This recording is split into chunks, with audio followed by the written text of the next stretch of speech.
Okay, so yeah, I'd like to thank Minister Ó Riordáin very much for coming down. He's been great on this issue, and we've been delighted to work with him and to have these discussions. So yeah, I'd like to introduce you to our panel here. So first we have Grace Dyas. So Grace is the director of a play called Heroin. She runs a theatre company called THEATREclub. And basically, she worked for a long time with heroin users, with addiction specialists and whatnot, to research her play Heroin. She's replacing Rachel Keogh, who was originally on our panel, who's the author of a book called Dying to Survive. She's a recovered heroin user, and she knows Grace quite well. So Grace worked with her directly to create that play. Also, we have Ciara Sherlock. So Ciara is the founder of the Psychedelic Society of Ireland. And I've been working with her for about a year now on these type of issues, and it's been great. She's a big believer in some of the positive uses, and also the sensible use, and the spreading of all sorts of knowledge about psychedelics and about in particular. And then we have the minister. So yeah, I'm just going to open up with yes. I think we don't need any introduction this way. If you won't be offended. Okay, right. So thanks again, Minister Ó Riordáin, and I suppose I'll start with an opening statement before we start the discussion. So hello everybody, thank you for coming along tonight for this discussion on the future of drug policy in Ireland. My name is Dan Kirby. I'm a PhD student here in DCU, chairman of the DCU Student Responsible Drug Policy, and I'm a recreational drug user. This admission got quite a bit of attention in the media recently due to an RTE documentary myself, Ciara, and Minister Ó Riordáin took part in called Party Pills. I want to be clear that when I say I'm a recreational drug user, I mean I've taken drugs in the past many times. I've enjoyed it. I've had wonderful experiences. I've also had scary experiences. I've never used drugs on a very regular basis. Maybe a joint here and there at a festival or while watching a movie. Then a handful of times I experimented with ecstasy, and on the whole it was a positive experience. I've also tried LSD and magic mushrooms a couple of times, and I feel it was a truly worthwhile and fascinating experience that I really don't, that I don't regret. I don't regret any of my drug use. I never feel like it prevented me from fulfilling my potential. If anything, it made me look at life as sort of a different way, and to look at myself a different way. But I'm also a scientist, and I want to be rational about this. And just because I enjoyed my experiences with drugs doesn't mean it's for everyone. And I'm sure that if every citizen of this country started experimenting with drugs tomorrow, we'd have a very difficult situation on our hands. And I don't want to be a bad example to anybody. I don't want some teenager to listen to me and think, wow, drugs sound great, and for him or her to come to harm as a result of that, either in the short term or as a result of going down a path in their life that they wouldn't have otherwise gone down. I have 2 teenage brothers who've never touched a drug in their life, and I don't know if I want them to. So taking drugs is risky. Anyone who tells you it isn't is lying or hasn't read enough on the topic. I don't think I would be where I am today if I had used drugs significantly more regularly than I did. But I don't think I'd be the same person I am today if I hadn't taken drugs. So it's quite a dilemma. And we can't solve all the world's problems by legalizing drugs tomorrow, but we're certainly not going to solve them by maintaining prohibition or even just with decriminalization. In an ideal world, everyone who wants access to a drug due to their own curiosity will be able to do so without being a criminal or funding organized crime. And in an ideal world, someone who develops a drug problem would never have heard of that drug in the first place, never been offered it, and went about their life without that drug. But we know it's a lot more complicated than this. So we need to work towards a world where vulnerable people or people with issues can receive the help they need and not turn to drugs or drink to hide their pain. We need to work towards a world where people don't feel like if they don't take drugs they're a square or they're not part of a group. We need to work towards a world where someone who wants to stay up till 9 a.m. dancing with their friends and having massively worthwhile experiences can do so, but not die as a consequence. So I wanted to use this event as an opportunity to discuss honestly our opinions and thoughts on drugs and to see what we can realistically hope to achieve for the betterment of our society. And I hope we come up with some good conclusions. Thanks.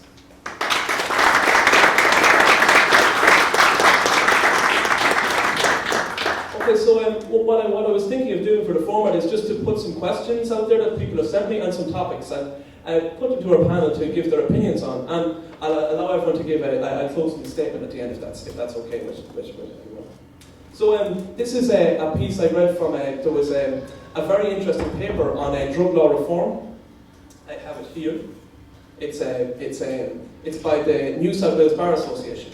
So there's a section on it that says, the move back towards a harsher form of strict prohibition seems to stem from an ideology based on abstinence that sees drug use, rather than the harms caused by drug use, as the dominant evil.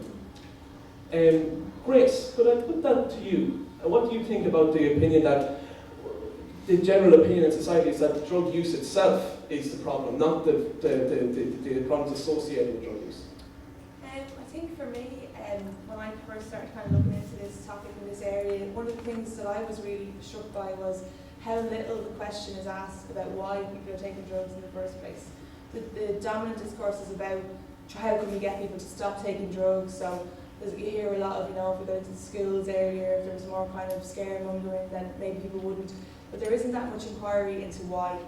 And with that project that you were referencing there that I made with Rachel in 2010, I did a lot of, I wouldn't call it kind of research, it was more like we collaborated with people in addiction to make the piece. So they were in the rehearsal room, they were offering their perspective, and the piece was kind of trying to look at the root cause of the 3 consecutive heroin epidemics that we had, and particularly in the South Inner City in Dublin.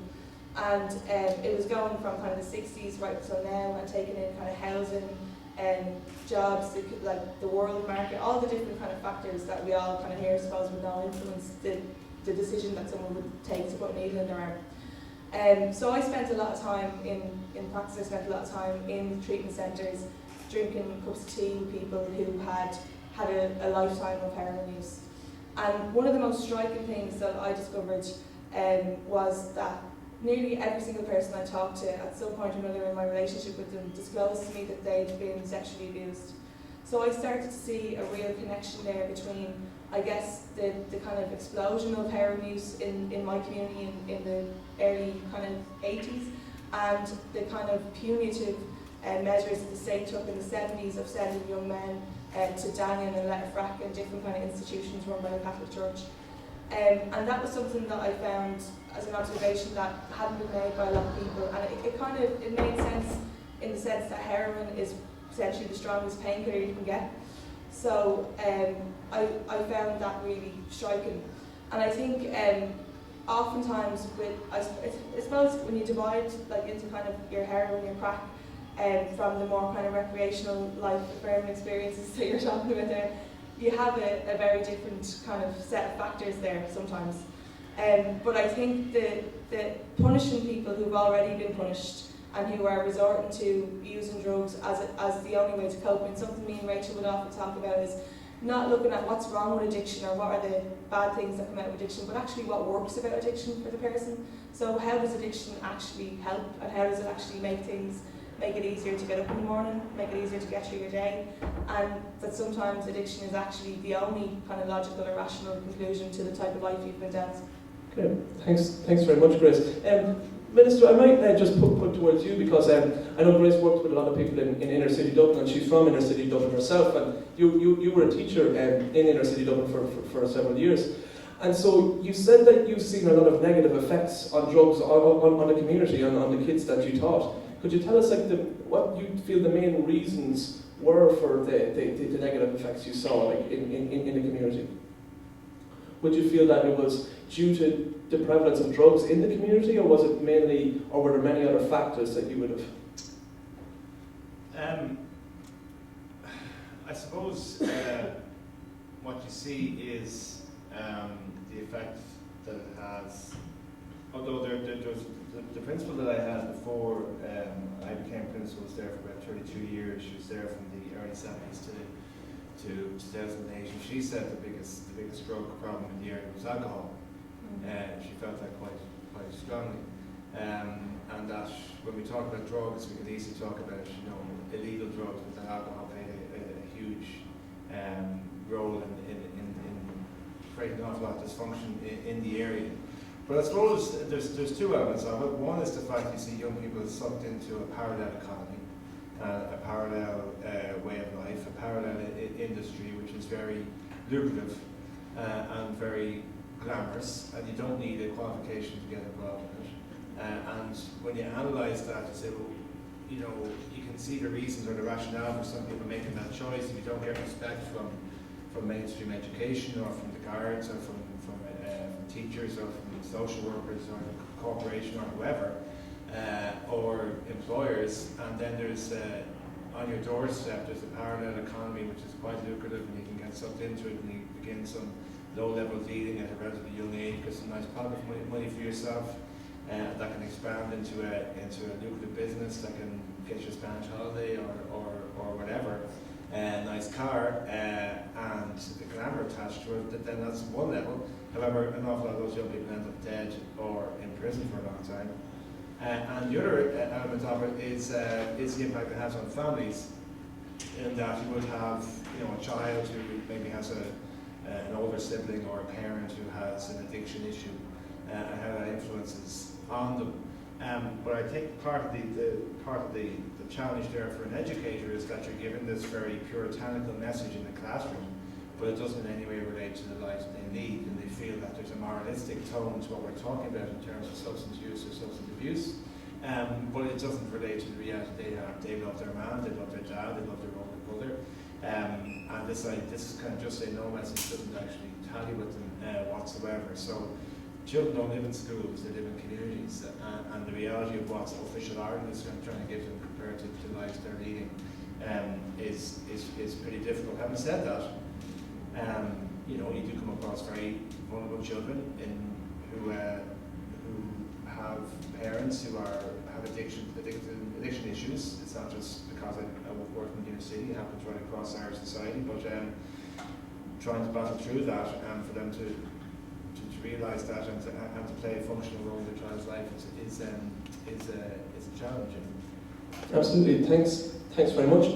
And I'd also like to say, because I know you've been fantastic in your support of decriminalisation and in work for really problematic drug users. But when you speak about this economy that's going on that can suck people in vulnerable environments into become involved in drug dealing, with decriminalisation, although it's fantastic, and I commend you on what you've done. It hasn't happened. Well, yeah, but I commend you on supporting it publicly. It's good to have a minister that will support it. But we have to acknowledge that if you talk about taking away this black market economy, legalisation and regulation is the only way that will do that. What are your thoughts on it? I'm not asking you to talk about the realities of it being put into practice in the short term, but what are your thoughts on the possibility of legalisation and regulation to eliminate this black market? I think, honestly, it would be politically very difficult. I think it would be, when you have, for example, Ireland has a completely dysfunctional relationship with a drug called alcohol. Absolutely, completely, utterly dysfunctional, and it's legal, and it's freely available. We have 2 overdoses, fatal overdoses on alcohol a week in Ireland. These people who drink so much that they die. We have a cultural acceptance of a level of alcohol use which is crazy. We find it hilarious when people drink so much that they vomit. We find it hilarious when people drink so much that they fall down. We find it completely acceptable for people to drink until 4 o'clock in the morning, come in the next day completely unfit for work, but battle their way through the day. And we think that that's somehow amusing. So my instinctive reactions in terms of legalisation is how could a society also handle a whole lot of other legal highs, if you will. My argument of decriminalisation is that I don't see the logic. I try to look at politics and political discourse and public policy from a logical point of view. I don't see the logic in criminalising somebody for a habit that they have or for something that they're doing in their lives. Now, I know the argument about I'm entitled to do what I want to myself, but I don't buy that because there are, there are community and familial and societal impacts to a lot of things that we do. But in terms of decriminalisation as an argument, and one that I'm trying to bring to the forefront of public debate, I don't see the point in telling somebody that their actions or their habit or their usage is a criminal offence. And I don't see the point in giving somebody a criminal record for a habit or for an addiction in particular that they have. I think what you're doing when you criminalise that is that you're criminalising, in many respects, marginalisation, because a lot of the groups that I deal with, from LGBT, in my equality brief now, the hugs side of my hugs and drugs brief. Yeah. The LGBT community, travellers, migrants, those seeking asylum, people with disabilities. A higher percentage of those communities have a disproportionate, substance abuse issue. So and in terms of poverty as well. So what you're actually doing is, in many respects, you're criminalising marginalisation. And I don't think that stands up to scrutiny. And I don't see the point in having, you look at the international statistics, 20% of people internationally who are in prison, which is generally an indication of inequality anyway. 20% of those in prison are there for drugs offences internationally. 80% of those are there for possession for personal use. In Ireland, 70% of the drug convictions are for possession for personal use, which I believe is a complete and utter waste of time, a complete and utter waste of guard resources and the criminal justice system. I don't believe in legalisation. I'm quite sure there's people here who do believe in that, but I believe that if you're going to be serious about it, then stop criminalising the taker and spend your energy on the pusher. Thank you very much. Ciara, what are your thoughts on recreational use of cannabis? Okay, well, first of all, I just have to say that I do completely agree with what Aodháin was saying when it comes to the abuse of alcohol in Ireland and how it's completely out of control, and how that it's the legal substance that the whole nation is consuming. And we have this thing on how we think that every other illegal drug should be completely banished, and no young person should ever be allowed to take it. But what I do find a little bit ridiculous is that even I have this chart here about harm caused by drugs, and at the very, very bottom we have mushrooms, LSD, ecstasy, which means pure MDMA, and alcohol, of course, at the very top, with heroin and crack cocaine, methamphetamines following upwards. So I think that the argument, I suppose, is that it's just a little bit ridiculous to me to have alcohol still up there, while other drugs aren't being even looked at to be decriminalised. So on that note, what would your thoughts be with regard to cannabis for recreational use? What are your feelings on it?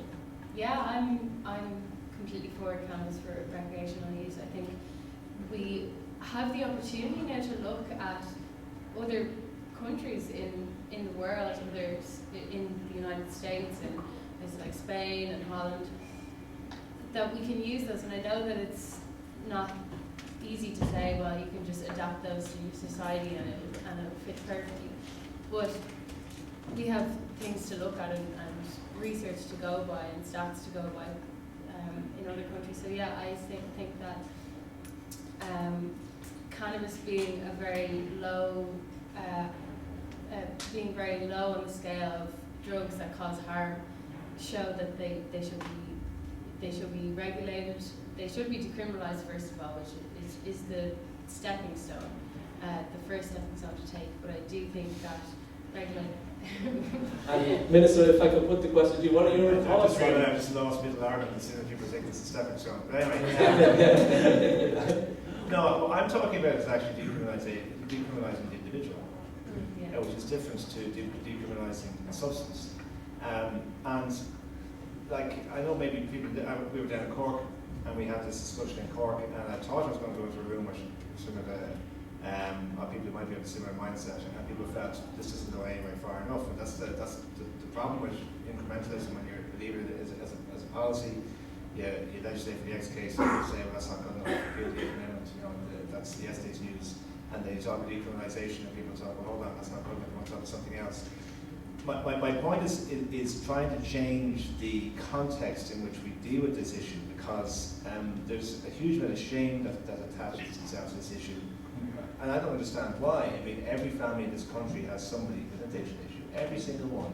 They might not admit it, but it's true. I know I have it in my family. I know everybody I talk to, if they're honest about it, in their family's past or present, there's somebody with an addiction issue. It could be gambling, it could be be alcohol, it could be pornography, it could be whatever. So I'm trying to shift the shame away from this entire debate and talk about what it actually is about. There is a need that people have to experiment, there's a need that people have to socialise, and there's a need that people have to feel better about themselves.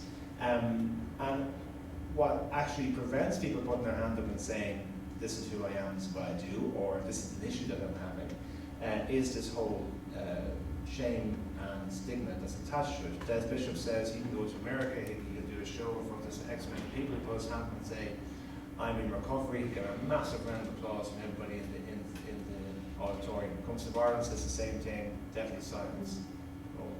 There's a kind of we don't like that, we feel uneasy about that. Parents feel they can't talk openly about it. You find the quantity of drugs in your kid's school bag, you go, I don't think I can engage with any authority because my child's going to get a criminal record if I do. Yeah. This whole thing about shame and stigma. So what I'm trying to do, which won't happen in the lifetime of this government because we just don't have the time, but that doesn't mean we can't talk about it, is to change the whole angle of discussion, to be much more honest about it, because people are, particularly young people, are not connecting with the lie that it's just say no, because they say, look, our parents' generation were coked out of their heads for about 10 to 15 years, can't retire, all right? And by the way, we noticed, is what they say. We know that our older siblings and people in my class or whatever are experimenting with at least alcohol. We know that Ireland isn't just saying no to a lot of stuff.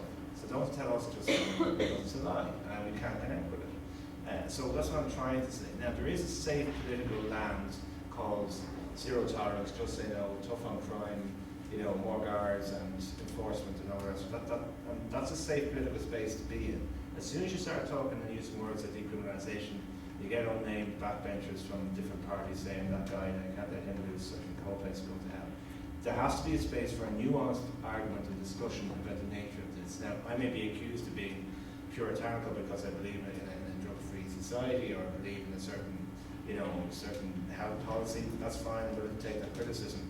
But I still think we should be able to talk openly and really about it, rather than this fake land over here, which is safe and secure for many people to try and live there, but nobody in reality really lives there. Thank you very much. I suppose then, something I wanted to ask just once again to the Minister again is when you get all these questions and like you talk about, you open the floor to talk about decriminalisation and people jump on board, they want legalisation, they want all this, and they start pulling figures from all sorts of studies, and it's hard to kind of keep track of or really know what to focus on.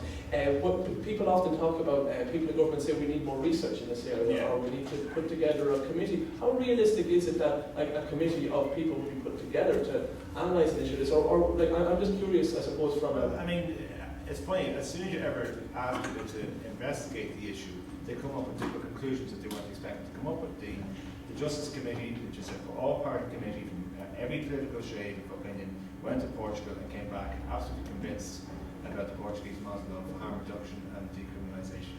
I come up with the idea, I didn't come up with it, I proposed the idea of a medically supervised injections in the centre, which will happen and is being legislated for in the new year.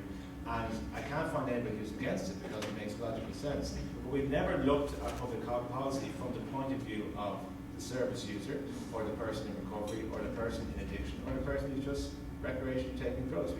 We don't listen to that person because that person's admitting to committing a criminal offence. So why would that person raise their voice? What people in recovery are doing in Ireland have to go through is abominable. Absolutely abominable. The idea that somebody with a heroin addiction in a methadone maintenance program would have to travel from Portlaoise to Dublin once a day on a bus and back again to get their medicine is unbelievable. It's absolutely unbelievable. The fact that you would have somebody who the system doesn't trust enough to give a urine sample so they have to be supervised is absolutely inhumane. And we're moving away from that and we're going to the European mainstream of swabs and all the rest. There's ways of doing this stuff. But that's the whole problem with this argument. It comes from a puritanical, moralistic point of view.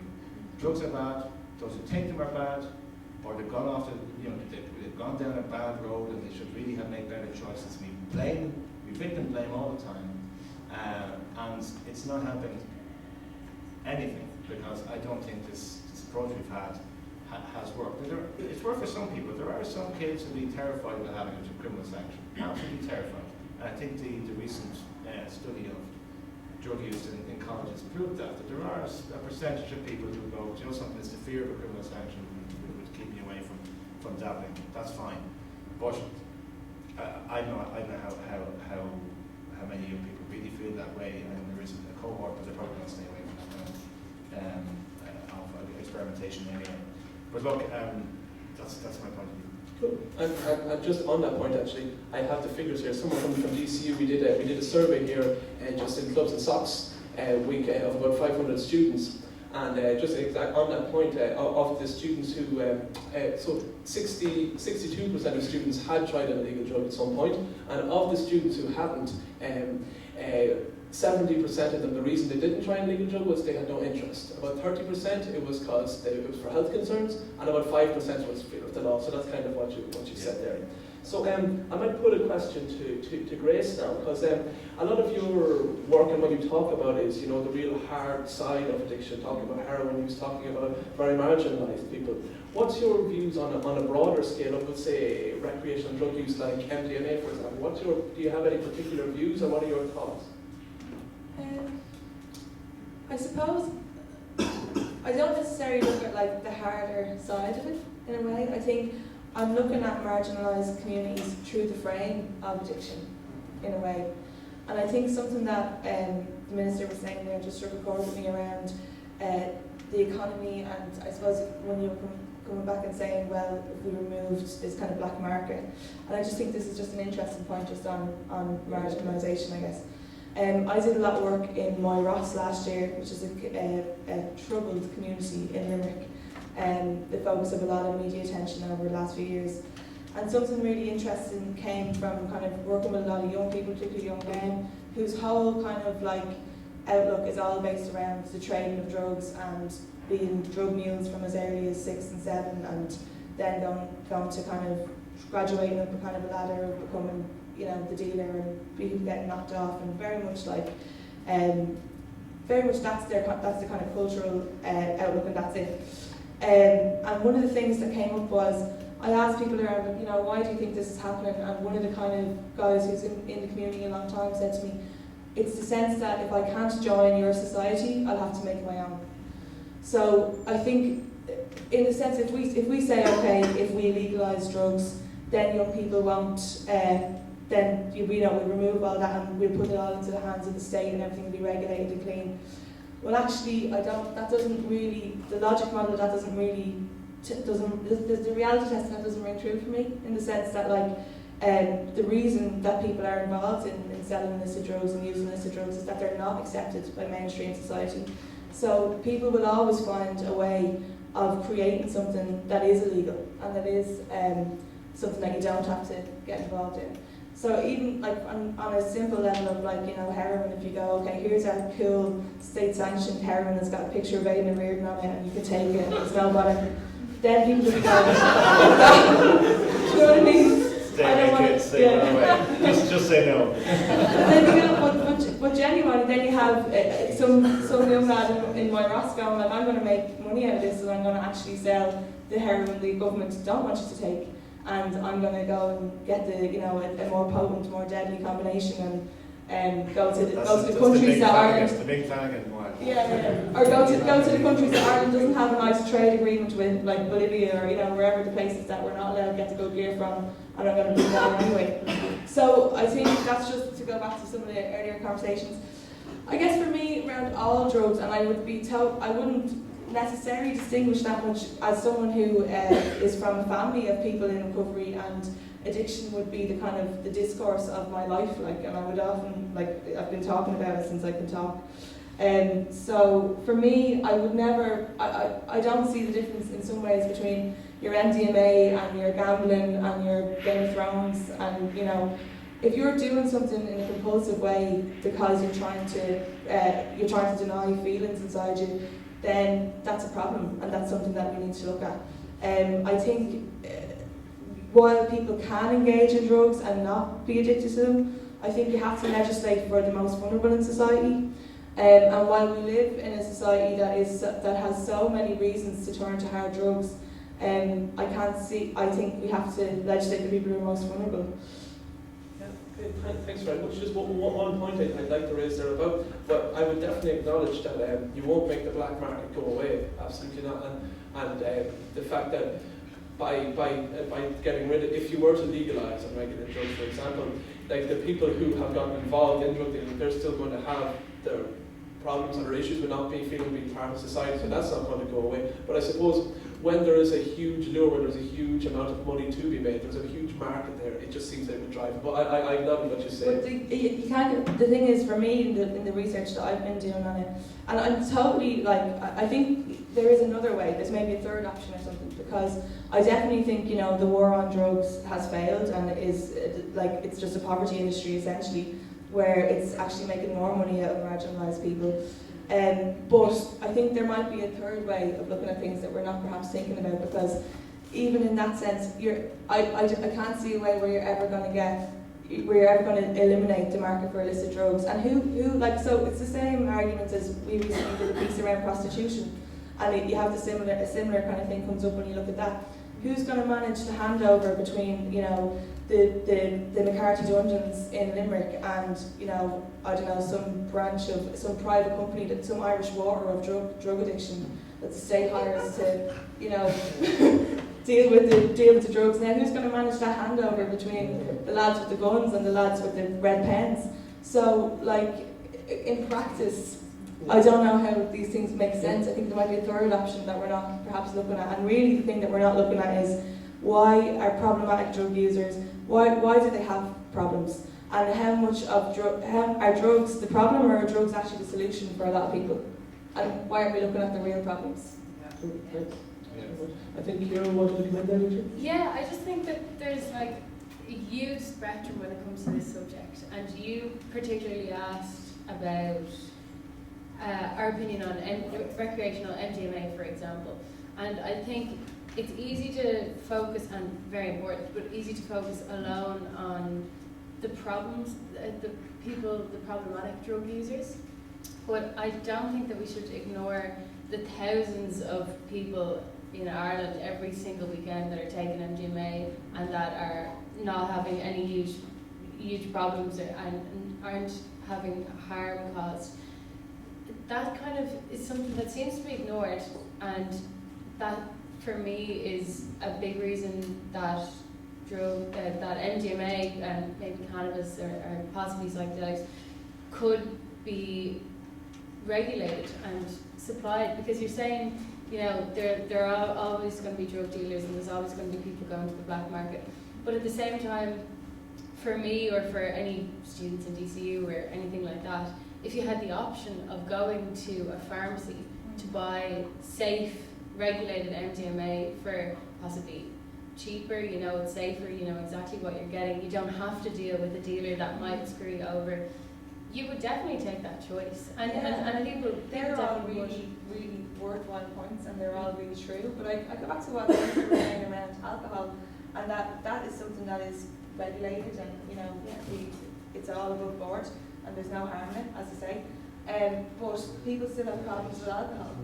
Do you know true, what I mean? very true, yeah. And I think the point I'm making is not to say, you know, I'm not supporting the war on drugs or prohibition by any means, but I'm saying I'm trying to push people in my own practice to think about the reasons why problematic drug use becomes problematic drug use, and to try and focus our attention on that, and to focus the attention of the government on that. Yeah. Like, if you look at, like, say, for example, we're saying, you know, there is the people who have problems and there's these people over here, but how many of us know people who, you know, who just drink a little bit too much and we don't really know how to deal with them? And how many of us know people who, you know, wreck the buzz basically on drugs because they're not able for it in the same way as other people are, or people have different kind of emotional reactions to it, and there just isn't a level of awareness around, and it goes back to even just mental health as a thing broadly, like. So I think the shame and stigma associated with people who have kind of problems, and going, you know, the people who have problems are the addicts, or the ones that are asking for money off you on the street. That's the issue, and that's where the awareness raising needs to come in, I think, for me. And I think it's chicken or the egg, but I'd be going the other way about it. I think the Minister wanted to go. I just want to support a lot of what Grace is saying there. I mean, for a lot of people in recovery, when they come through recovery and success for them, they have a success story to tell, then the child is to go back and deal with life again. Yes. And I think it's easy for us to say that the problem in a particular community is drugs. Well, it is and it isn't, because it's, drugs is a manifestation, or addiction is a manifestation of maybe poverty or marginalisation. I use the statistic as often as I possibly can. There's Neil Wayner in the Rise in the Garden speaks of a conference that he was at in New York, where they've outsourced their prison system to the private sector, and in order to project the spaces in prison, the prison spaces they'll need in 15 years' time, they look at the literacy rates of 10-year-olds. They know exactly how to plan for the prison capacity they'll need by the level of the reading scores of 10-year-olds in that district. There's a direct correlation. So it is kind of convenient sometimes to say, well, that's drug industry, but it's actually about empowerment, it's about education, it's about allowing people the way in. And there's so many overlapping issues here. I mean, having the responsibility that I have, this goes to the Department of Environment, it goes to the Department of Education, it goes to the Department of Justice, the Department of Health. There's so many overlapping issues, but I think we do have to come back in one sense to get away from the victim blaming view. And if you're talking about heroin, where is the heroin user coming from? And again, it's amazing how Irish society and internationally we've moved away from using the N-word to describe a certain cohort of people. We've moved away, thankfully, in Ireland from using the K-word for discussing the entire community. Maybe in polite conversation you still can, but certainly in the airways you can't. But you can still use the J-word. You can use it all the time. You can use it on any radio show. You can use it on TV at any time of day or night, and a presenter can introduce into a conversation, and that's fine. And when you do that, you dehumanize deliberately, and you make somebody almost as part of the subspecies with lesser rights and lesser entitlement to dignity, and then you just perpetuate the problem. Absolutely, I completely agree. Thanks very much. I think what we might do is when we mentioned MDMA use there, and I know it's something that is very rampant in colleges. So something that the Minister worked on with Claire from UCD Welfare, Welfare Officer in UCD. Is Claire here? Yeah. If you'd like to come up and say a couple of words about an initiative you were involved in called What's in the Pill, and just give us a lowdown on what's it all about. Thank you very much. Hey, how's it going? There's some of the posters over there if any of you want to have a wee look at them. But basically it was myself in UCD and a welfare officer in Trinity and DRT. We came together and we had a discussion. We decided that drug use is an issue among students, and it's something that's happening, and it's something that has been ignored for years, and people aren't willing to kind of talk about it, not willing to tackle it. So we came together with drugs.ie to work on a harm reduction campaign. So the campaign is called What's in the Pill, and the idea is basically that you don't really know what you're taking when you do take a pill, and it's kind of basically guidelines on if you do decide to take drugs, how to do it in a way that is basically as safe as possible, and just keep yourself as safe as you can. And we had brilliant support from Minister Aodháin here and the Lord Mayor of Dublin as well in launching this. And the response we got so far has actually been incredible. A lot of people have been kind of like, it's about time something like this happened, that we're finally getting the discussion going about drug use. And yeah, I think that's it. I don't know if anyone has any questions for Red. Thank you very much.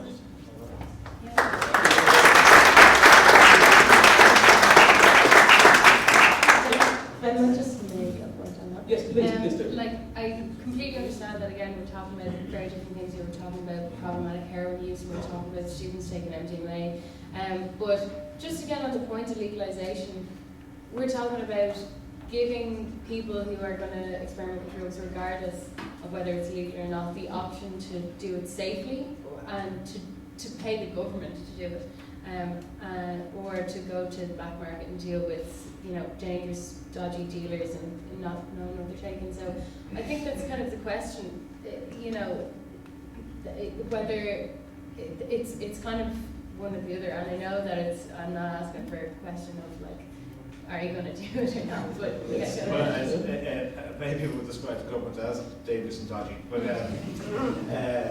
can I just say, in one respect, I very much agree with you, and that's why I'm very supportive of the LFE and the consumption room idea, the medically supervised injection centre idea, because again, when you come to the most vulnerable person in the cohort of which we're talking about, the person who's openly injecting in the street, the person who's liable to contract HIV or hepatitis C because of the nature of their drug use, the person who's outside any mainstream drug treatment program, the person that we all call names and just want the guards to move on, the person that makes people feel very, very nervous or uneasy. When you look at life from that person's perspective, what does that person need? And that person needs somewhere safe, compassionate, medically supervised, clean, as the first step on the road to recovery. And just many people feel very uncomfortable with the idea that the state will facilitate that type of behaviour. But if you look at life from where that person's coming from, that person, as you're quite rightly saying, does not need judgment. That person needs compassion and understanding. But it does come from a point of view of that this, which you may not agree with, this behaviour is destructive and behaviour is not healthy. But it comes from the understanding that this person has a need, and that need has to be respected, and that it's safer and more compassionate to do it in a medically supervised scenario than on the street corner. And if I could just come in on that, I suppose the What's in the Pill initiative is fantastic, and I'm very happy that it's going ahead and it's great. But we do, just like Ciara said, have to acknowledge that there would be absolutely no need for it, and people would be a lot safer if they could access pure MDMA, if they could take 10 or 100 milligrams of MDMA if they wanted. Obviously, aside from that argument, we need to say, right, what are the harms that could do to society if that was available? But they have to be two separate arguments. So you say that if people were able to take 100 milligrams of MDMA and they knew there was nothing else in it, it would be a lot safer. And what goes hand in hand with that is education as well, and that's not really there for people. You know, if people were given a packet the same way you're given a packet of Panadol or Valium to say, you know, don't take 10 of them at the one time because that can leave you in serious danger. That people wouldn't do that, and that's their responsibility to take drugs, whether they're prescription drugs or currently illegal drugs. It's their responsibility to take them safely. Just on the campaign, I mean, I was saying at the launch that when I was in college many years ago, in the mid-90s, there was a similar campaign about taking half an e-pill and whatever, and it was very controversial. I think the student union had to drop it after a while, I think, because they were accused of glorifying drug use, and it was at the time of that dance music phase that we took over Dublin and all the rest of it. I just sound so old. Dance music that the young people were doing. But anyway, it's embarrassing. But anyway, so I think the fact that campaign can be rolled out relatively uncontroversially is interesting to me, and I'm glad to see it. It interests me that there's even a possibility that comes across as controversial to try and teach people to take drugs in a responsible way when alcohol can be completely advertised freely on TV as something really cool and doing it. And one thing that I think could be, when we talk about the harms, we're saying if we bring in more drugs into a society, or if we appear to bring more drugs into a society by legalising them, that we could do more harm. I think there's maybe a possibility for looking at all drugs together, including alcohol, and trying to really reach people and talk about, right, why do you need to take something, whether it be alcohol. We shouldn't drink as much as we do, and they should all be thought of together. In an ideal world, we could all be really mature about it and have really heartfelt discussions about it, and all of our drug use. But sorry, Grace. A lot of regional drugs task forces and some local ones in the city as well have started to call it like the drug and alcohol strategy. Do you know what I mean? So, but I always thought that was interesting because they had to call it the drug and alcohol strategy as opposed to just saying the drug strategy, which now includes alcohol. Because it's still this delineation in our heads. I think when we're thinking about harm, it's important to kind of broaden our horizons in terms of how we're thinking about it. Because you can say it's safe to buy drugs from a pharmacist or kind of something we deem to be safe already. But I think it's the context in which you're taking something that dictates whether it's safe or not, whether that be watching 6 box sets of Game of Thrones back to back, or whether it be injecting crack cocaine into your eyeball. It depends on the reason. It's the reason why you're doing it, and the root cause as to why you're doing it. And those are the things that, because we are in a kind of as a worldwide society, we're in a kind of a firefighting situation in terms of how we deal with drugs, because we've been set so far back with the war on drugs and this kind of purely prohibitive, punitive, let's not think about it, let's just stop it happening and stamp it out kind of thing, that we don't have that much awareness around it. But I think what I'd like to see happening is a more kind of holistic look, and even in kind of awareness campaigns such as that, like What's in the Drug, but also around, I think there's a real danger, particularly in kind of movements like in colleges, where if you kind of delineate and go, oh yeah, the people with the problem drug use are over there, and the people without the problem drug use are in here. So these are the problematic drugs, and these are the drugs that are safe, and these are the ones that are good. Either one can be done. Either one can be problematic, and either one can be dangerous for the individual taking it, depending on the perspective of where they're coming from. And that's a real philosophical shift that I think I'd really like to hammer home, because it literally, like we've seen with alcohol, it doesn't matter what the thing is, it's where you're coming to it from, the context of why you're doing it.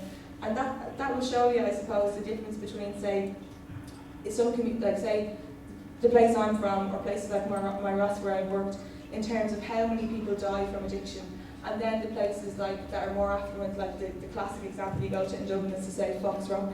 But the reason for that is because, yeah, people get addicted to drugs all over the world, but with access to money, you can get access to rehab, or you can get access to more awareness. So your experience of taking those drugs is radically different depending on your background and your access to resources. And that's something that I'd like to see change in terms of how the state looks at drug use as well, and in terms of the kind of the private rehabilitation sector, and then the kind of public, where we have at the moment in Ireland we have nearly 10,000 people on a methadone protocol. A lot of those people have been on it for more than 20 years, and we have 30 detox beds available for people in chronic heroin addiction.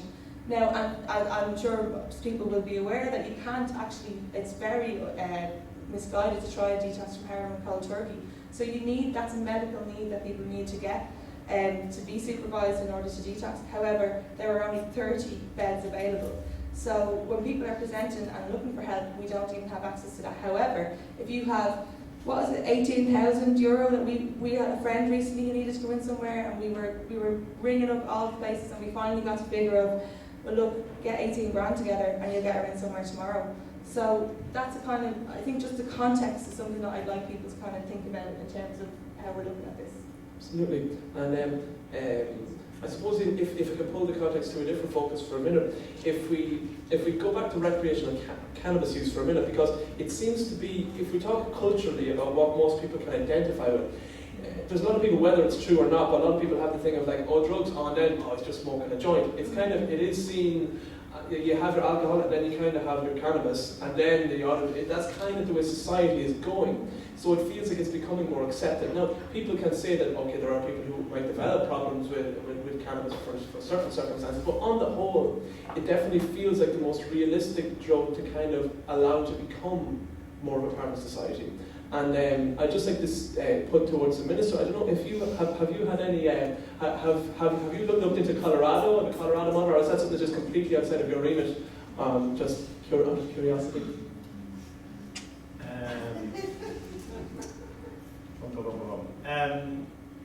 Yeah, I mean, look, it's interesting that in where I work, in the political sphere, the knowledge of this area is not great. It's interesting that a lot of people in politics will not offer a view on this because they haven't been researched very much, and because they're over here in safe land. It was interesting for me, I'll give you an example. When the gender recognition bill came in front of one of the committees I was on before I was given the Minister of State role, there were all these people who had never come across this issue before, from lots of different political backgrounds, who all of a sudden had a much deeper understanding of the language, the terminology, and could speak much more thoroughly of it, and therefore weren't afraid of the issue anymore. So you have these sort of, deputies from conservative parties and all the rest who are now advocating for this change in legislation because they now felt more at ease with it. My point is, I don't think there's enough people in the political sphere who feel at ease with discussing this, the terminology around it, and international best practice and all the rest of it. And there's a lot of noise out there. There's people who say, you know something, I advocated legalization of cannabis 10 years ago, but cannabis is very different to what it was now than what it was then. And polydrug use is a big issue. I talk about decriminalisation, it's automatically assumed in talking about decriminalisation of cannabis. Automatically assumed. There's a jump that journalism immediately makes. Yeah. So I think there has to be space for us to talk about this in a non-judgmental way, that people won't go, well, you're soft and fine, soft and drunk. we have achieved that in the immigration sphere in that way. I would say this much about the political sphere in Ireland. We don't have a mainstream political party who is running on a race ticket, running on an anti-immigration platform, who is trying to pump out anti-refugee rhetoric or anti-asylum seeker rhetoric. We don't have a mainstream party doing it yet. Right across Europe you have it. So you can't talk about, wanting to be more welcoming to Syrian refugees, or wanting to reform the direct provision system, which we're doing, and all the rest of it. You can talk about that in a safe space in Ireland without being accused of something trying to score political points off, which I think is good. Maybe there's an opportunity now for us to talk about this whole area without the political football thing, without being accused of being soft on drugs or soft on the effects of drugs, and talk about models like Colorado or wherever, and to see the actual effects of it. Now, Ireland can be a conservative place at times, but then sometimes Ireland can really surprise you and have a much more open-minded view. But it is about research, scientific facts, medical evidence, and what's seen to work. The Portuguese model is still up for grabs, really, after 15 years, and there's still lots of conversations around it. What they're doing in Colorado or various states of America, they've moved to a situation where, look, people are engaged in this behaviour, they're doing it, so why we regulate it and legalise it and tax it and all the rest of it? And logically that makes sense. Again, there will be others who say, in a society like ours with a dysfunctional relationship with alcohol, it's not something that we really want to do. But you should never shut down discussion. Okay. Thank you very much. I have something slightly controversial and possibly offensive Oh, to say. excellent, excellent. And I don't mean it's in offense to you, but what you're saying is politicians who are in charge of drug policy don't know the facts on cannabis and, Yeah. and I don't think that should surprise anybody. But I find that totally outrageous that they don't actually know the facts and the stats on these drugs that are in question and these drugs that are when you're given, for example, I said this on the piece the other day. I remember some guards. I was told that 20 years ago we were dealing with 20 substances that were nice, and then I was told now we're dealing with 420, and then just know what 420 means. What does 420 mean? And it's well, there you go. I know now. It's a code word for cannabis, everybody. Which I didn't realise. But my point is that what I'm trying to do is, when you're handed a brief in any job at all, you hand a brief and your job is to oversee this brief and to push this policy and all the rest of it. That's what it's been handed down to. What I'm trying to do is change it and learn as I go. Now, if the confines in which you are asked to do that is the national drug strategy as laid down. What I'm trying to do is change an argument and to bring in things like the argument around the injecting centre and discuss this whole issue from the drug user's perspective. Now, that may be far enough, and in terms of what you're saying, that I should know more about international models. Absolutely, I'm investigating it all the while.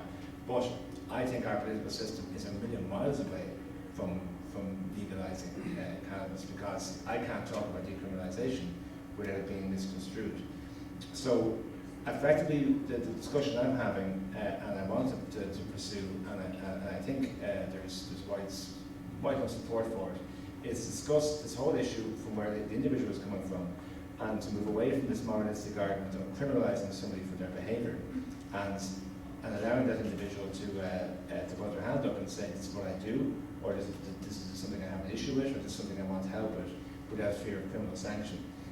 Issues around legalisation, in my short space of time that I literally have 3 months left in this job. I want to achieve what I want to achieve. I'm interested, but in terms of what I can actually do in that short space of time, outside of starting a discussion of decriminalisation, there's a limit to that. Yeah, that makes sense. Can I just put something Yeah, around, just hold to yourself because it's going to add to what you're going to say.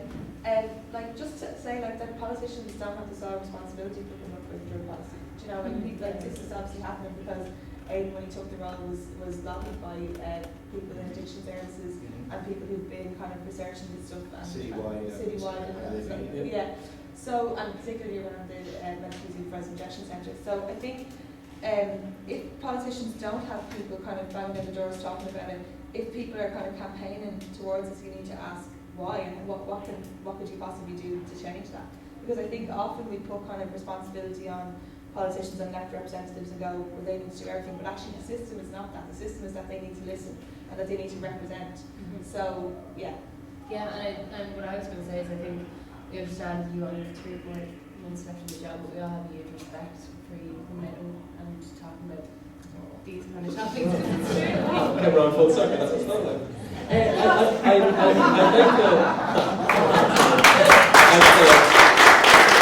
the whole side. I've never been cool enough to be in the psychedelics.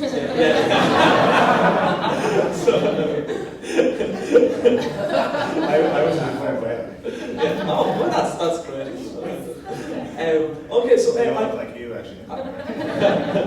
I want to raise another point that I think it's I don't need to pull back the cannabis, and I'm actually, for me, I usually try and steer the conversation away from it because I think there's a huge amount of voices there on the cannabis side, and for me, I'm interested in the whole picture.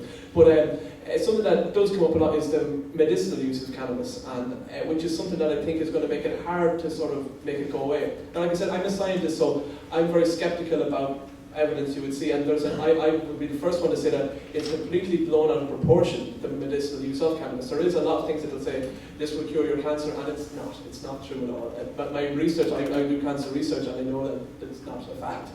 So an awful lot of this stuff is not true. But there most certainly is uses for people who have, let's say, who are terminally ill, for anti-nausea, for people with muscle spasms, for an awful lot of reasons. There's people who feel that they want to take cannabis because they feel it helps them and they see an effect.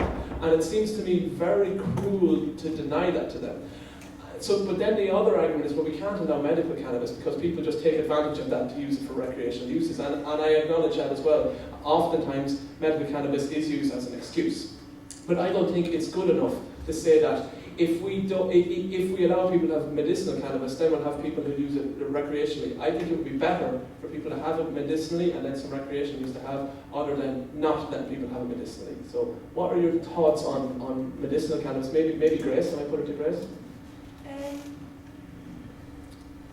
I think, like everything, it's like I think there needs to be a lot more research, and I think there needs to be a kind of a broadening the narrative around it. Do you know what I mean? In the sense that I don't think that's something that even most people even think about.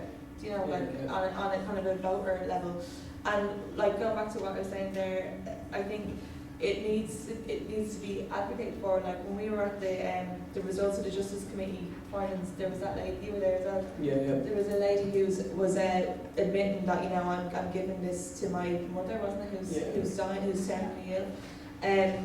So I think, I'm all for kind of progressive medical interventions into things that are uncomfortable for people, and I think there needs to be more research done into it. And I would also like to add, like, the research in Ireland, the research isn't done, but the research abroad has been going on for a really, really long time now. And actually, Professor David Nutt in the UK recently published an article saying that cannabis can now be actually seen as an exit drug rather than a gateway drug to people that are either on prescription pills or addicted to other substances, addicted to prescription pills, because they can be taken off those pills now and given cannabis instead. That will help their glaucoma or their chronic diseases. So that's a really interesting thing, and I think that was a very big thing to come out now, because there's always been a fear in Ireland about cannabis, and once you start doing that, you'll be on all sorts of other drugs. But I thought it was quite important now that it's finally being recognised. Obviously, it's been used medicinally in other countries for a long time now, but that it's actually being shown as an exit drug rather than a gateway drug.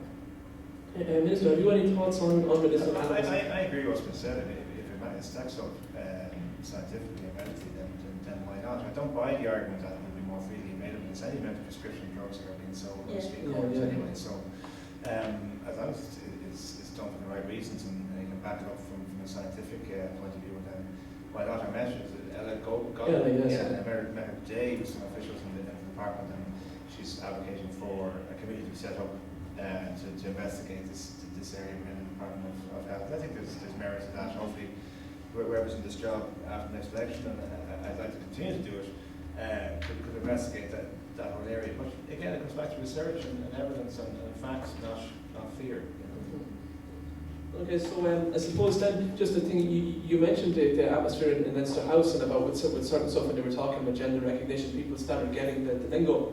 Do you think at the moment this has kicked off as sort of a thing that in Leinster House more people, more TDs who wouldn't have been concerned in this area are starting to hear about it more? Is it becoming more vocal, or do you think most people in Leinster House are still behind? I think if you take the political football element and stop using it as stop yourself using it as a way of criticising another political party. The great thing about the Justice Committee is that they are ones who look across the board on issues. They would have looked at the constitutional law we have in Ireland and advocated for reform there on the Swedish approach. They would have looked at the issue of traffic ethnicity and have advocated unanimously that we progress with recognition of traffic ethnicity, which I'm trying to pursue, and also on decriminalisation as well. So I think that's the avenue that we need to pursue, that we take the kind of the party politics element and pursue it from a House perspective. But I think you'll always win an argument, or you'll always advance an argument further when you talk about humanity. And that's why, for example, the yes equality one, the referendum, that's why hopefully when we put the 8th Amendment to the people, that kind of argument of the human person and the humanity and where that person is coming from. It's very difficult to argue against that, as opposed to, well, here's my view of the way society should be constructed, and if you don't fit into that, well then, that's your choice and that's your fault. And I think once you come from that human perspective, then your argument will always go further. Okay, so I suppose we can all agree that everyone on the committee or on the panel is in agreement that the decriminalisation of personal possession is something that is important and needs to happen. I guess that's what well, that's good that we have that much. And I suppose what I might do is I might just take it'll be in our party, but I remember I was laughing when you said that you were a drug user, but you wouldn't necessarily advocate it for everybody. I felt like my membership in the Labour Party.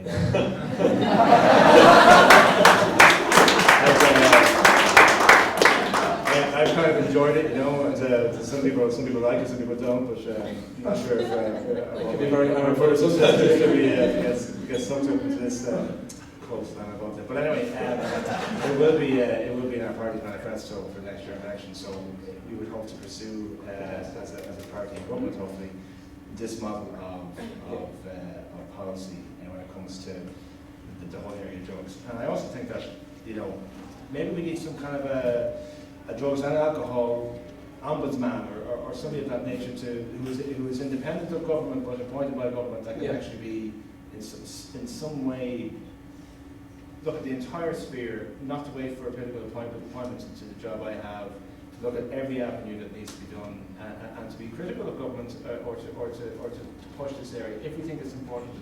It is important. That's an excellent point. Yes. Sorry. I think there's just on a kind of a bigger picture kind of note.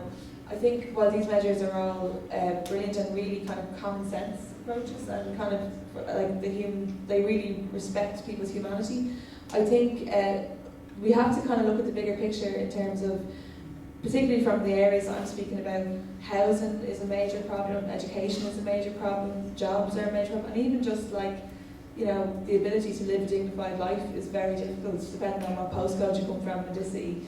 So I think, while it would be a shame if we put so much energy into this kind of reform in our thinking from a kind of a punitive place to a rehabilitation place, or looking at drugs as a kind of a human rights issue, and then to put money into, say, rehabilitation, and then for people to do all that work on themselves, to come back out into a community, like, as you're saying, people live in these communities, that would actually drive you to use drugs.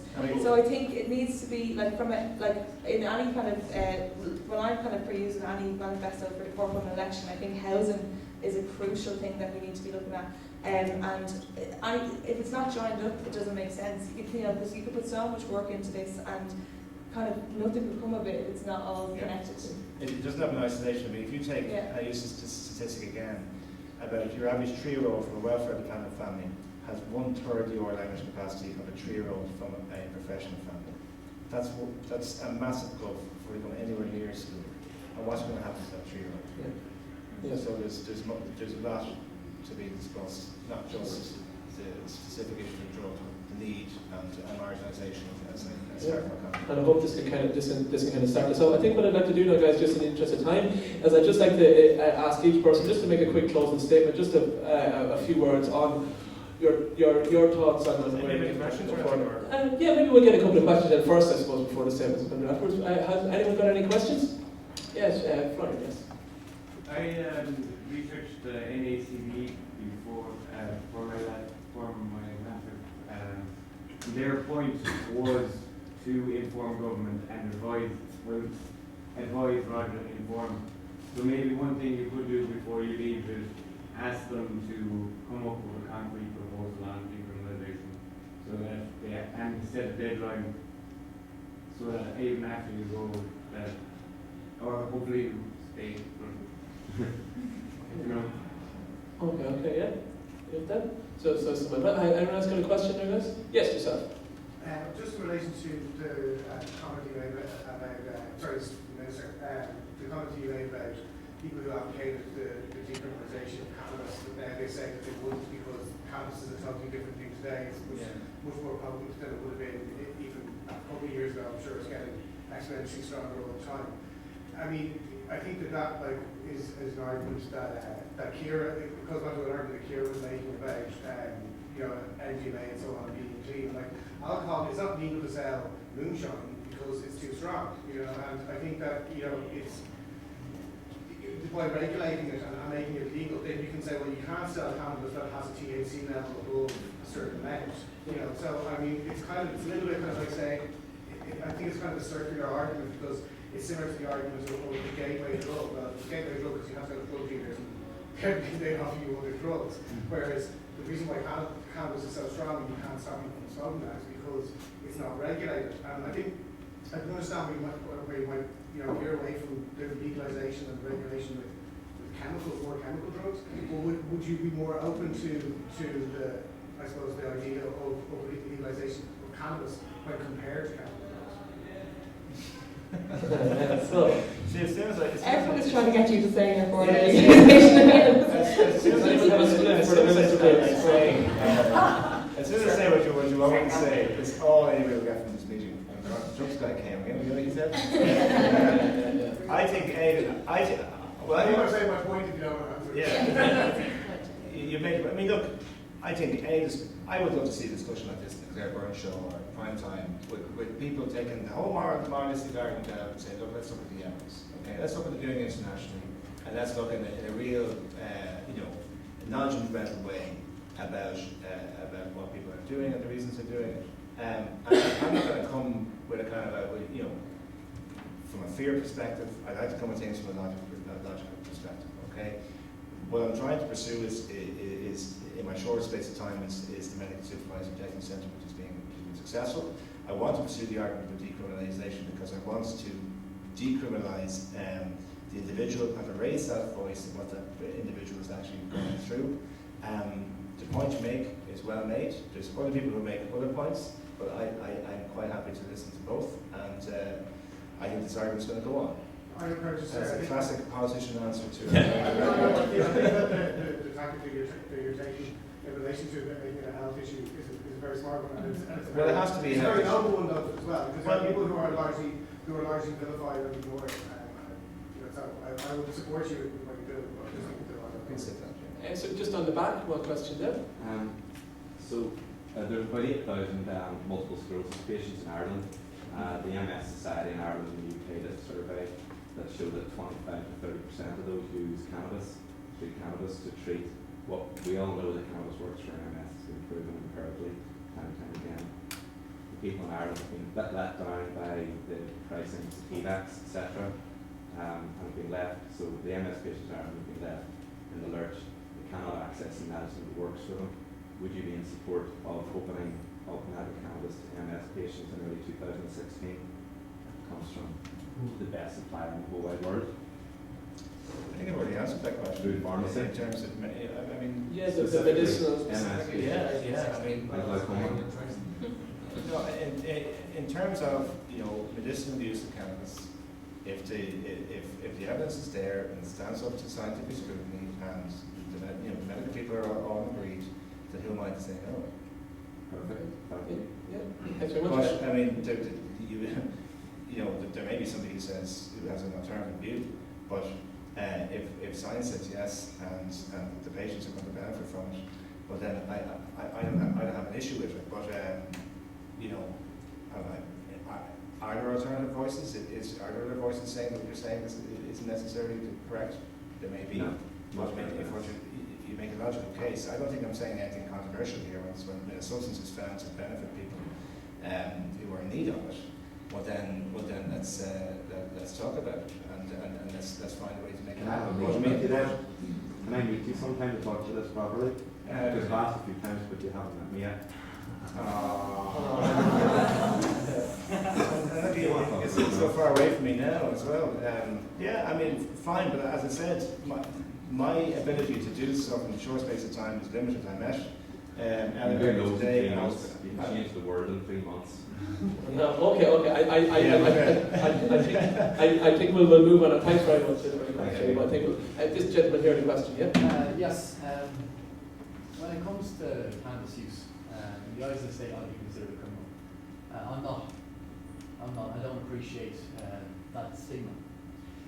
Research was done in the 1940s. It's called the Stanley research, and they looked at what marijuana actually did in response to a 1920 video called Reefer Madness, which perpetuated stigma, and that has perpetuated to today in Ireland. I don't want to wait 20, 30 years to see this fixed, and I appreciate it with 3 months left, but I would like to see something put in place that we could speed up the process. We could inform the public, actually make an active effort to inform the public about this, because fair enough, when it comes to harder drugs, I understand it's a different ballgame entirely. When it comes to psychedelics, you can walk into a field in North Dublin, you can pick as much as you want. It grows naturally from the earth. It does. It does. When they're picking their there is no issue. There is absolutely no issue, in my opinion, of using psychedelics. You're not a criminal. Okay, if you could get to the question, if I can. Point I'm trying to make. If the government is so ill-informed, how come they can dictate what is right and what is wrong? But they don't. We do. It's Middle Ireland dictates what's right and wrong. If loads of people turned around and started lobbying their politicians to legalise marijuana, to legalise mushrooms, and it was coming up to an election year, you'd be sure you'd get it. Yeah. That's how it's happened all over Europe. That's a very good point. In a way, actually, the reality is that the majority of people in the country don't want what you want, and the way to get around that is to actually begin to start that awareness campaign yourself, to get up onto the Claire Byrne show and be like, let's have a conversation about this. Yeah. Because actually we can just keep on at all the politicians about why aren't you doing this or why aren't you doing that. The system that we live under is that we can make those changes. Look, the marriage equality movements, that's how anything ever gets changed. Yeah, okay, that's a fantastic point. I think that answers it perfectly. I think you're right, and I also think that maybe it's not that people don't think that cannabis should be legalised or anything, but it's just that they're so quiet about it. They don't even know anything. Well, I think the people are becoming a bit braver and calling out more, so I think that will. I just make this point. I mean, this point was made to me by a principal in the school. When I got the job as principal in my school, he says incremental change lasts longer because you bring people with you. And then you convince, and it stays for a long time. You come in, big bang wall, there's resistance, and then there's a movement to overturn. So yes, it might be slow and frustrating, but it's worthy of the conversation to convince those or to discuss with those who are not in the same mindset and have fears. I think that's legitimate time for us to spend. I think you said, did you have a question? Yeah, I was just going to ask, now that we're getting to see the introduction of the safe injection centers and everything, do you think it's achievable in the future that there would be like labs or free centers that you could take drugs that you had already purchased to get tested? Yes. So you could be aware. Do you think that's going to happen? Testing training, so that's actually something that I have a huge interest as well in Not in the next 3 months. Not in the next 3 months. Well, I mean, if you're talking about harm reduction, then Yeah, I haven't. I mean, look, 4 months ago, the idea of having a medically supervised injecting centre was the most relevant thing anybody ever said ever, even though there's 88 of them across Europe and one city works perfectly fine. And logically, it's what. And LIFI and other drug projects have been advocating for quite a long time. As soon as you propose the idea, then there's an argument that there should be something else or something different or a different advance in that area. I have come with a quite conservative point of view on it, really just to prevent this argument about where they're going to go. Is going to be my community? No, thank you very much. I said the word centre, and all of a sudden it's become centres, and the discussion becomes around where they're going to go, and the retailers want them to be mobile, and I believe in that there has to be a centre. The legislation in Sydney was very restrictive because, again, they were worried about public opinion, and they're worried about people being nervous around it, and they're worried about the way it would be policed, and they have legislation just for one. I want our legislation to be a little bit less restrictive than that, because I said we'll start with one in Dublin, all of a sudden I get emails from people in the border for complaining, well, you get one. And Galway, Cork, and main urban centres, right? But I want to be sure that people are comfortable with the idea of the state facilitating somebody injecting heroin themselves. That's a bit of a jump to make. And would you feel similarly about a drug testing centre like that? Is it something that you could see? So you're talking about recreational drugs being tested? Just going back to Grace's point, right, about where this came from, the medically supervised injecting centre idea. Anna Liffey had done the research, they went internationally, they troubleshooted all the problems, they looked at the legislation, they presented with me which constitutionally proof legislation, handed it to me and said, this is the international expertise, this is the international experience, this is how it could work in Ireland, this is how it could work in Dublin, and here's the legislation. Yeah. So, your idea, fine, research it, expand on it, get some international expertise, get some body of opinion behind it, and come to myself or a different political representative or a different political party and say this is something we want to advance. But the reason the injecting centre idea is going somewhere, there are people who took the time and research and had the humanitarian approach to make it happen. I completely agree with what Ray says. This movement can, yes, it comes from politics, and politics can lead, but politics also can be the facilitator of what other people are advocating for. Okay, I think Grace just want to come in really quickly, and then we'll finish up. It's worth, I suppose, not just lobbying politicians, but also going to the drugs agencies that we do have that are funded under the drug strategy and suggesting to them around from a harm reduction as a college population, could you advocate this, could you do the research for us? I mean, there's loads of agencies that perhaps aren't as, they're very much, you'd be very much aware of them in the market devices addiction management thing, but they do have a remit to pursue harm reduction across the board. And then a kind of contradictory thing that I'd say is that, who's going to arrest you for opening your own pill testing clinic? Do you know what I mean? Or who's going to actually have a problem with that? And actually, in a way, if you look at the history of drug policy in Ireland, the Jervis Street legal exchange was completely illegal when it started. It had absolutely no remit from the state. Giving out condoms was illegal when it started, in terms of a harm reduction perspective. And now even crack pipe exchanges are still not legislated for. Yeah, absolutely. So I think it's about kind of you can't always wait for one system to be the other. Sometimes you have to go, right, this is the right thing to do. I'm going to set up a pill testing stall on campus and just go with it. Okay, so yeah, and we're planning on probably doing it next year, I think. So you can come along with us. I think we're going to go to some festivals.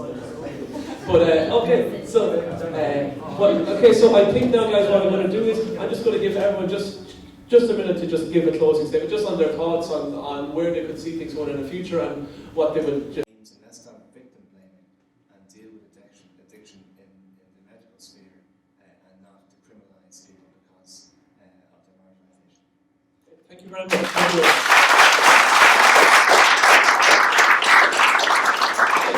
So that's the story of the movement. Thanks very much to everyone for coming along. And thanks very much to our panel members and especially to the Minister for coming down and taking the time to come here. It's very much appreciated. And so hopefully we can have some nice conversation on this. And I think one thing maybe to take is if you are a drug user and you want to see stuff changing, talk to older people, talk to different people about it. If you want to see it like yourself, it can become more normalized. Thank you very much.